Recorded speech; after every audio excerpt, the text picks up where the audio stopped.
Assalamualaikum warahmatullahi wabarakatuh. Halo semuanya, gimana nih kabarnya hari ini? Pada kesempatan kali ini, bertemu lagi dengan saya, Debbie Amalia, untuk memenuhi nilai ujian tengah semester dalam mata kuliah Analisis Risiko Keselamatan Lingkungan di Pemukiman Lahan Basah. Materi pembelajaran yang akan dibahas ialah Analisis Risiko Keselamatan di Pemukiman Lahan Basah. Sebelumnya, yuk kita ketahui apa itu pengertian dari lahan basah.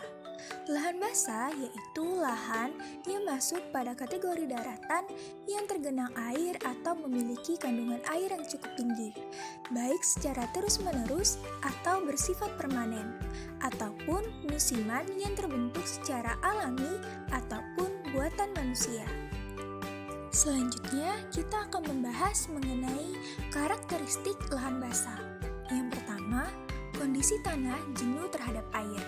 Yang kedua, selalu tergenang air sepanjang tahun. Akan tetapi, ada pula yang bersifat musiman dan permanen.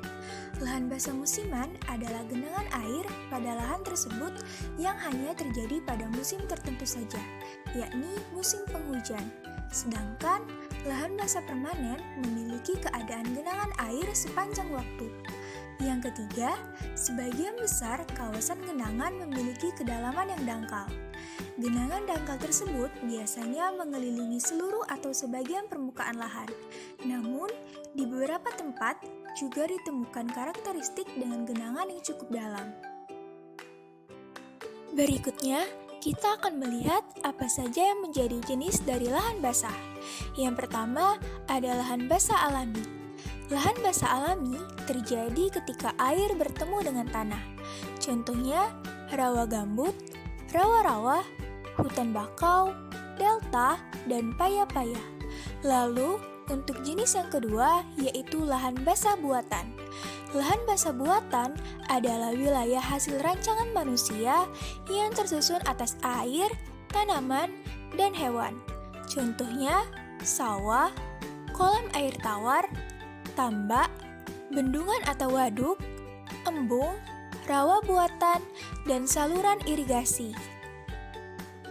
Setelah mengetahui lebih dalam tentang lahan basah, maka selanjutnya kita akan membahas tentang pemukiman lahan basah. Pemukiman lahan basah ialah lahan basah yang digunakan oleh masyarakat sebagai lahan tempat tinggal mereka dan menjadikannya sebagai tempat pemukiman.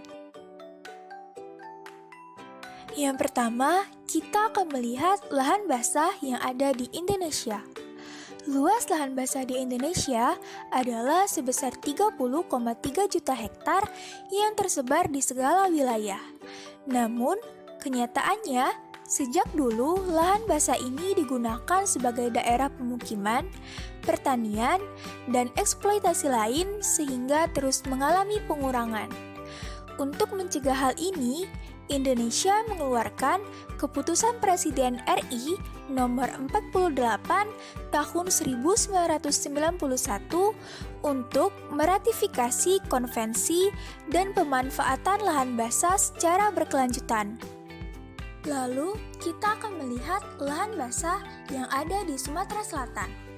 Sumatera Selatan memiliki luas lahan rawa sebesar 87.017 km persegi yang tersebar di beberapa daerah bagian timur seperti Muba, Kabupaten Musirawas, Oki, Muara Enim, dan Banyuasin, di mana 1,42 juta hektar merupakan lahan rawa gambut. Berikut ini salah satu lahan basah yang masuk ke dalam situs Ramsar, yaitu Taman Nasional Sembilang yang terdapat di Provinsi Sumatera Selatan.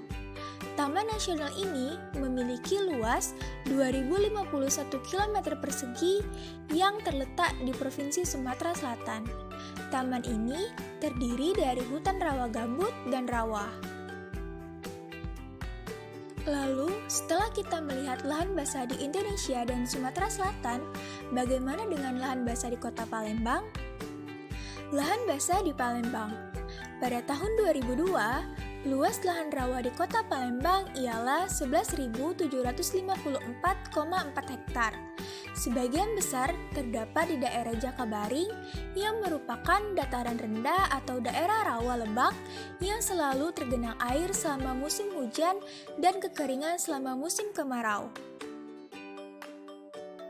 Berikut ini merupakan risiko bahaya dari lahan basah. Salah satu tipe lahan basah yang terancam akibat aktivitas manusia adalah hutan rawa gambut.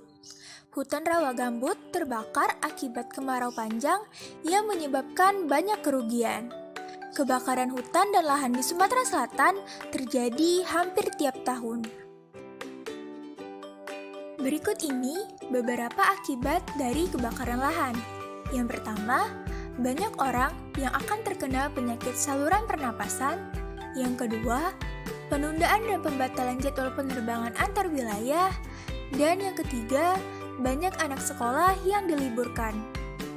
Lalu, untuk penanganan kebakaran hutan sendiri, antara lain, yang pertama, melakukan hujan buatan, yang kedua, pemadaman dengan pesawat helikopter, yang ketiga, menerjunkan tim pemadam api, dan yang keempat, mengerahkan pasukan penyelidik dari TNI. Baiklah, sekian materi penjelasan mengenai analisis risiko keselamatan di pemukiman lahan basah. Terima kasih telah menonton video ini sampai akhir, dan mohon maaf jika terdapat banyak kekurangan. Saya akhiri, wassalamualaikum warahmatullahi wabarakatuh.